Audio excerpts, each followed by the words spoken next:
Okay, let's unpack this. We've just seen, well, probably Vitalik Buterin's most definitive statement yet Yeah. about Ethereum, about DeFi, and honestly, it feels like it redraws the map a bit. It really does. The core message, it's not subtle at all. Vitalik's basically saying DeFi is, quote, finally viable. And, ready for people to stop thinking of it as some kind of wild experiment and actually start treating it as their primary bank account. That phrase, primary book account, that's a huge shift. A fundamental shift in declaration, really. Yeah. For the founder of Ethereum to actually say that, Yeah. it signals pretty clearly, I think, the end of that chaotic yield-chasing phase. Yeah. DeFi summer back in 2020, 2021. Right, the food coins and craziness. Exactly. We're stepping into something different. We have to start calling it maybe the DeFi savings era. The DeFi savings era, I like that. And the implications of that shift, they're massive, Yep. right? It's not just technical upgrades we're talking about. No, not at all. It's about, institutional comfort level, maybe? Yeah. And probably more importantly, giving people real lower-risk financial tools, especially people, trying to get away from unstable fiat currencies or really high inflation. Precisely. And look, if we're going to buy into this viability claim, we absolutely have to dig into the sources, understand the stability that Vitalik's actually seeing on the ground. Okay. So our mission for you today is to distill the, let's say, 3 big pillars holding up this confidence: security, scaling, and that bigger picture, societal relevance, or maybe just financial freedom. Makes sense. And you have to start with security, right? I mean, it's a bank account analogy. Gotta start there. And Vitalik, he drew this really clear line, almost dramatic, between the DeFi of, say, 2020 and DeFi now. He explicitly said, security today is night and day compared to 2020. So what does that actually mean? What does that maturity look like in practice for you, the user? Well, it looks like moving away from just relying on humans, hoping they caught everything, Right. towards more mathematical certainty. Back in the early days, protocols leaned so heavily on human audits. Often rushed ones, necessary, sure, but as we saw, fallible. Very fallible sometimes. Yeah. Today, the big change, the defining standard really, is the widespread use of formal verification frameworks. Okay, unpack that a bit. Formal verification. What is it and why is it, better than a traditional audit? Right. So formal verification basically uses mathematical proofs. It verifies that a piece of code does exactly what the specifications say it should do, period. Mathematical proofs, okay. Think of it like this. An audit is like having a team of really smart people hunt for mistakes, which is good, but formal verification is more like a mathematical guarantee that whole classes of bugs, especially those tricky logic flaws that lead to big exploits, are just, well, impossible by definition. Wow, okay. It takes a huge chunk of human error out of the equation for those critical smart contracts. That is a profound difference. It's not just checking for errors, it's designing errors out from the start. It shifts the burden from, constant watching to the code itself being reliable, immutable. Exactly. And this new benchmark you mentioned, the walkaway test, that seems to capture that shift perfectly. It's brilliant, isn't it? So simple. The test is, if the development team just vanished today, walked away, would your funds still be safe? Right. It forces security to be baked into the design of the code, not just rely on the team being there for, maintenance or emergency patches. And the user side is improving too, right? The sources mentioned account abstraction and social recovery wallets being key for individual safety. Absolutely critical. Before, using a crypto wallet often meant, guarding that 12-word seed phrase with your life, like one single point of failure. Yeah, terrifying. Account abstraction changes that. Your regular wallet starts behaving more like a smart contract itself, which sounds technical, but it enables really user-friendly stuff like paying gas fees in different tokens, not just ETH, or, and this is huge, social recovery. So if you lose your phone or something. Exactly. If you lose access, you can designate, say, trusted friends or other devices you own to help you get back control instead of just complete loss. That's fundamental if you're going to treat this stuff as a serious savings tool. Okay, all this sounds incredibly positive. Yeah. Really nails that savings era idea.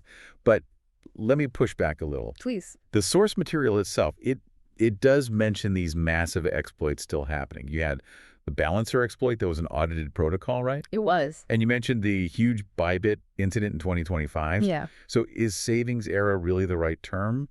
Or is it still fundamentally, a higher risk, higher reward investment era, just maybe slightly less risky? That's a fair and necessary challenge. We have to differentiate, I think. Vitalik was pretty clear that the structural integrity of the core DeFi ecosystem, think protocols like Aave, Uniswap, that has radically improved thanks to formal verification becoming standard mandatory audits. The types of failures are different now. How so? The balancer exploit, for instance, while definitely serious, was more a failure of a specific implementation detail, something tricky that slipped past even a good audit. It wasn't like a fundamental flaw in how DeFi itself works or in the security model. Okay, a subtle but important distinction. Okay. And the big scary headline numbers from hacks. Yeah, those are often really skewed by what you might call black swan events, like that Bybit hack in 2025 you mentioned. That was a massive breach, yes, but of a centralized exchange. That's right. It was painful, cost a lot, but it doesn't really reflect the security improvements happening in the decentralized code, in the protocols themselves. Vitalik stresses this. Security is way better, but it's not perfect. You can't promise perfect. But the trend, the overall direction for structural safety, overwhelmingly positive. The floor is much, much higher today. Okay, I see the point. But you're right, all that security, the formal verification, it doesn't mean much if the network itself is unusable, like too expensive, too slow. Exactly. Which brings us straight to pillar 2, scaling. Because nobody's going to use DeFi as their main bank if every single transaction costs $50 and takes 5 minutes to confirm. And this is precisely why Vitalik is so bullish right now. Because scaling, it's not just theory anymore. It's not coming soon. It's actually happening in production today. We saw that transition from theoretical papers to working systems happen incredibly fast. Right, the L1 plus L2 synergy, that's the key architecture. So Ethereum mainnet, the layer 1, it handles the ultimate security, the final settlement. While the layer 2s, the scaling solutions, mostly rollups, they handle the sheer volume, the speed. That's the model. And L1 itself is still getting better, mind you. They're increasing gas limits, basically making more room in each block on the main chain. But the real action, the speed, is on layer 2. Oh, absolutely. The breakthroughs there are huge. L2s, they essentially bundle up big batches of transactions off-chain, process them super fast, and then just post a compact proof back to the secure L1. And the performance we're seeing, it's getting wild. The source material mentions systems like Lighter hitting, 10,000 plus transactions per second already? 10,000 TPS. Just to give you some context, Visa's often quoted peak capacities around 24,000 TPS, but their average is way lower. Right. So hitting stees in the tens of thousands per second means these L2s are genuinely capable of handling massive transaction volume, like regional scale, maybe even global scale, pretty easily. And it's not just fast, it's affordable again, which is key for the everyday user, right? Cost matters. The data is showing that using these rollups is now significantly cheaper than even using L1 was back in 2020 during DeFi summer. Wow. That drop in cost directly opens the door for, global consumer use cases, not just high-value trader stuff. And it's not just raw speed and cost. There are also these architectural improvements making the whole system feel more predictable, less chaotic. The sources mention intent-based architectures and shared sequencing reducing MEV volatility. That's a mouthful. Yeah, it is a bit jargony, yeah. Let's break it down. MEV, maximal extractable value. It's basically the profit that miners, or nowadays validators, can make by strategically reordering transactions in a block. Okay, like front running. Kinda, yeah, or sandwiching trades. This extraction, it often shows up to the user as wild swings in transaction fees or your transaction failing unexpectedly. It feels unstable, maybe unfair, like a hidden, unpredictable tax. Got it. So how do these new architectures fix that? Well, intent-based systems changed the game. Instead of you sending very specific, complex instructions like swap token A for token B on this specific DX at this exact price, you just declare your goal, your intent. Like, I want to end up with at least X amount of token B, starting with Y amount of token A, find me the best way. So you outsource the complexity. Exactly. Specialized solvers figure out the best execution path. And shared sequencing means different L2s can cooperate on ordering transactions more fairly and transparently across the ecosystem. Put them together, and you dramatically reduce the opportunities for validators to extract that MEV unfairly. It leads to smoother, more predictable, and often cheaper transactions for everyone. Which loops back to the savings era idea. You need predictability, stability. Oh, you absolutely do. Okay, so we've covered the how to make it secure, how to make it scale. Now we hit the big one, the why. Why should someone, I don't know, in London or Lagos or Lima actually use DeFi instead of, their normal bank or payment app? That brings us to pillar 3, financial freedom. And this is where all that tech stuff, the scaling, the security, connects right back to, well, real-world human need. For a lot of people, especially in emerging markets or places with unstable governments, DeFi isn't some, like, cool tech trend. It's a survival tool. The whole narrative shifts. It stops being about speculation, about number go up, and becomes about self-preservation, basic financial stability. What specific problems does DeFi help people escape from, according to Vitalik? He's very clear on this. It offers a shield, an alternative, to politically compromised financial systems. That means things like protecting your savings from hyperinflation, which can just evaporate wealth overnight. Yeah. It means protecting your assets from, say, arbitrary government freezes or sudden capital controls that trap your money. And it provides an option when the local banking system might be corrupt, inefficient, or just plain unreliable. So he really sees Ethereum not just as a tech platform, but as a kind of neutral utility. Exactly. He positions Ethereum as the neutral settlement layer for what he calls global freedom money, a system that's fundamentally permissionless. Nobody can stop you from using it. Uncensorable. Nobody can block your transactions if they're valid. Yeah. And available to literally anyone with an internet connection. It's like the purest vision of alternative finance. But amidst all this, the technical breakthroughs, the grand societal vision, Vitalik does offer a really important note of caution, a kind of philosophical boundary. He does, and it's crucial. He issues this very stark warning. Ethereum must absolutely avoid becoming a walled garden. A walled garden, meaning? Meaning it has to stay true to its core principles. Open source, interoperable, letting different systems connect easily, permissionless, censorship-resistant, these have to be protected. He's clearly wary of trends that could lead towards more closed ecosystems. Like what kind of trends?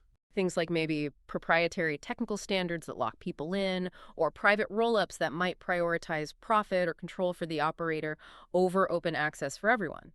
His point is, if the very soul of Ethereum starts to feel centralized or restricted, then that whole mission of providing financial freedom, it kind of falls apart. That's the essential check, isn't it? Oh, yeah. The technical progress is amazing, but it's meaningless if it loses its core values along the way. It's the ultimate test, really. The technology absolutely has to remain open and accessible to the very people it's supposed to be helping escape centralized control in the first place. Okay, so let's try and synthesize this whole journey for you, the listener. We basically tracked the evolution from DeFi summer. Remember the craziness? Yeah. Flash loans, unaudited food tokens, huge implosions like Terra. Yeah, the wild speculation phase. To now, the emerging maturity of this DeFi savings era. And that maturity, you can see it, right? It's in the bedrock protocols like Lido for staking, Avav for lending, Uniswap, especially with things like V4 coming online. And it's all underpinned by much more stable, reliable stablecoins like USDC, like PYUSD. Right. This whole stack, the improved security, the proven scalability, these robust core applications, it really does seem to back up Vitalik's claim that DeFi is actually ready now to be a backbone for savings, for banking. It's not just a dev playground anymore. And, as we were digging through all the source material for this, the transcripts, the research notes, detailing these complex changes, we stumbled on something pretty fascinating. Yeah, it was kind of meta, actually. It wasn't about the tech itself, but about, how this information gets out there, how this freedom money mission actually succeeds in reaching people. Right. The source material we analyzed, it actually highlighted the ongoing challenge everyone in this space faces. How do you get this complex but really important knowledge disseminated effectively?